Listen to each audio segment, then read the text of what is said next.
মঙ্গলবার রাজধানীর কাকরাইলের আইডিইবি ভবনের মুক্তিযুদ্ধ সংস্কৃতি মিলনায়তনে নিরাপদ সড়ক আন্দোলন আয়োজিত কিশোর বিদ্রোহ থেকে রাষ্ট্র সংস্কার সংগ্রাম ও ঐক্যের ৭ বছর শীর্ষক আলোচনা সভা অনুষ্ঠিত হয়।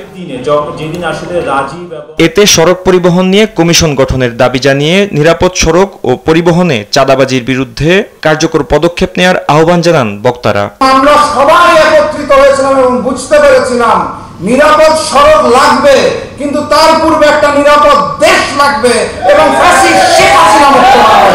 আগামী দিনের এই পরিবহন সেক্টরে পরিবর্তন করতে হলে নতুন করে যারা সাজান হতে চায় তাদেরকে রাজনৈতিক এবং সামাজিকভাবে প্রতিরোধ করার জন্য আমাদেরকে প্রস্তুত হতে হবে। অন্তর্বর্তী সরকারের সময়ে সড়ক আরও বেশি অনিরাপদ দাবি করে এবি পার্টির চেয়ারম্যান মুজিবুর রহমান মঞ্জু বলেন, সড়কে উল্লেখযোগ্য হারে কমে গেছে শৃঙ্খলা।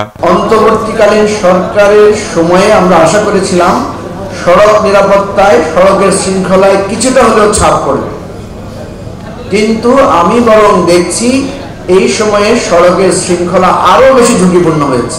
নিরাপদ সড়ক আন্দোলনের মাধ্যমে রাষ্ট্রের মেরামত কাজ শুরু হয়েছে উল্লেখ করে জুনাইদ সাকি বলেন, তরুণরা এখন জাতীয় নীতিমালা তৈরি করতে সক্ষম। তরুণরা এখন জাতীয় নীতিমালা তৈরি করতে সক্ষম এবং সেটা করছে। রাজনৈতিক সদিচ্ছা না থাকাতে বড় উল্টো দিক থেকে রাজনৈতিকভাবে এবং সমস্ত দিক থেকে মানে কায়েমি স্বার্থের সাথে ভাগ-বাটোয়ারার সম্পর্ক তৈরি হওয়ার ফলে এই কায়েমি স্বার্থই রাষ্ট্রের উপরে প্রভুত্ব করে। বড় রকমের ফাঁকিবাজি ও প্রতারণা জুলাই সনদের খসড়াতে দেখা গেছে বলে অভিযোগ করেন নুরুল হক নূর। বলেন, সনদে নিরাপদ সড়ক আন্দোলনের কথাও উল্লেখ থাকতে হবে।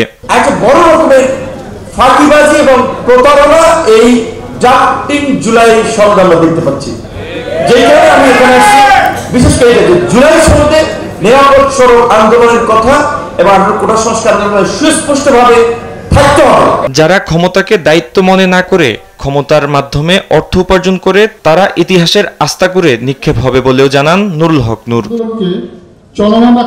ফাহিম ইউসুফ, দেশ টিভি, ঢাকা।